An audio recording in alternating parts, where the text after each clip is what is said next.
Hello guys welcome back to my new video. अनि आज म गइरहेको छु मामा घर। अनि आज मलाई केही विषय बोल्न मन लाग्यो, त्यसैले मैले बाबाले टपिक मागेँ होइन। बाबाले एउटा टपिक दिनुभएको छ, दिनुहुन्छ अब दिइसकेको छ। मैले अघि तँलाई भनेको थिएँ भाइको विषयमा बोल्नु पर्यो भने त तेरो मनमा के लाग्छ भाइ भन्ने बित्तिकै? भाइ राम्रो वर्ड हो, 2 शब्दको वर्ड हुन्छ होइन। मेरो पनि भाइ छ, मोटो मोटो परेको छ, अलिक रिसा रिसा छ होइन। मोटो जस्तै नि हो त्यो, मोटो पत्रीको मोटो जस्तै रिसा रिसा पनि होइन, अलिक खन्चुवा पनि होइन। आउँछ र सुन्छ होला होइन।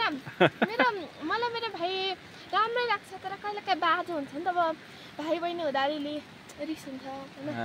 अनि कहिले काहीँ बाजो हुन्छ, त्यस्तो बाजो हुँदाखेरि मुखमा मुख परिन्छ। अनि त्यस पछाडि चाहिँ बोलिँदैन क्या, एकछिन बोलिँदैन। अनि म चाहिँ बोल्दिनँ, साँच्चै भनेको मेरो सेल्फ रेस्पेक्ट छ, म बोल्दिनँ, चुप्प लाग्छ। अनि उयो आउँछ अनि ओइ काटु न भन्छ। अनि त्यस पछाडि म टिभीमा हुँ कि जहाँसुकै उही सुरु गर्छ बोल्न।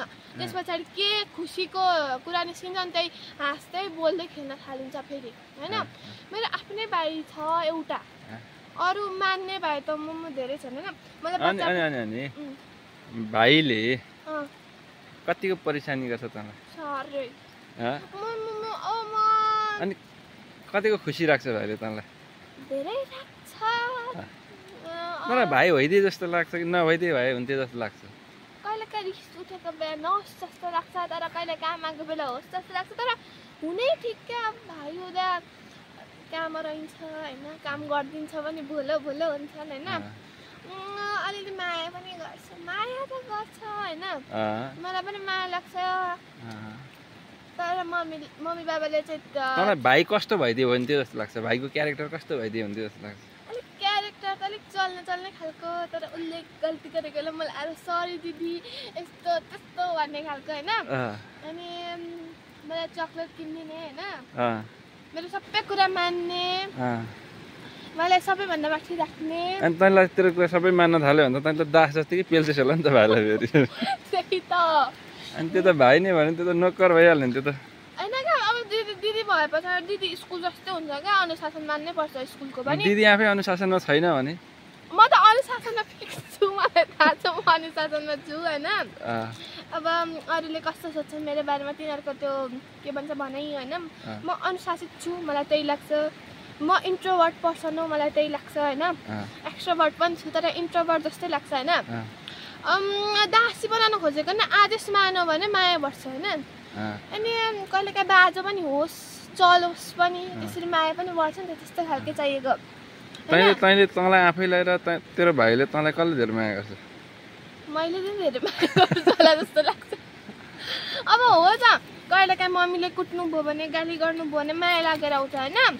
मलाई चाहिँ मम्मीले गाली गर्नु भने ऊ हाँस्छ लाग्छ होइन। त्यो चाहिँ मलाई पटक्कै मन पर्दैन। फेरि मम्मीले साह्रै भन्नुभयो भन्दै जिस्काउँछ, त्यो ठिकै हो, तर ठिकै छ त्यति गर्दा होइन।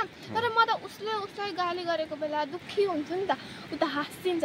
म पनि अहिले हाँस्दिन थालेको छु कि ऊ दुःखी हुन्छ अहिले म हाँस्छु भने चाहिँ होइन। त्यो मान्छेले भाइ एकजना भए राम्रो कि धेरैजना भएको राम्रो? केही एउटालाई सम्हाल्न सकेको छैन, अझै मुन्टे अन्नु के गर्नु, कहाँ जानु? भाइ र दाइ हुनुमा कुन राम्रो जस्तो लाग्छ? दाइ भए राम्रो? किन? भाइ पनि हुनु पर्यो, दाइ पनि हुनु। दाइ भएपछि त तँलाई अनि तैँले कसरी भाइलाई कजाउँछु भन्दैछस्? दाइ भएको भए त तँलाई हिँड्न दिँदैन, तँलाई स्ट्रिक्टली राख्छ। अनि दाइ त्यस्तै दाइ चाहिएको, अलिक स्ट्रिक्ट गर्ने होइन। कस्तो भने अब जस्ट म अलिक टाढा गए पनि उसलाई अलिक उदासी फिल हुने होइन। अब मभन्दा 4-5 वर्ष जेठो हुनु पर्यो होइन। त्यो मान्छे मेरो खुसीको सबैको ध्यान राख्नु पर्यो, खुट्टा चाहिँ ननिकाल्नु होइन। अनि अब त्यस्तो गर्नु पर्यो होइन। अनि आफ्नै बहिनी भन्नु पर्यो होइन, नाम राख्नु पर्यो, रुन्चे पिन्चे त्यस्तो राख्दा कति राम्रो सुहाउँछ होइन। भाइ बहिनी दाइ बहिनीको रिस्ता होइन। तर भाइ हुनु पनि ठिकै हो होइन, दाइ हुँदा अलिक बेटर भनेको मैले। नोभल तेरो भाइ भएकोमा 5 मा अङ्क दिनु पर्यो भने कति अङ्क दिन्छस्? 4.5। 4.5? 5 पनि दिन सक्छु, तर कहिले काहीँ रिस उठेको बेला 4.5 होइन। यसको मतलब तँलाई तेरो भाइ भएकोमा त सन्तुष्ट छस्, खुसी छस्? खुसी छु, तर त्यसको अगाडि देखाउन चाहदिनँ। ल गाइस, अहिलेको लागि भाइ मामुलाई जानु छ, पानी पर्दैछ, भाइले पुग्ने हालत यस्तो छ होइन। झोला यति छ, अब पुग्ने टाइम लाग्छ होइन।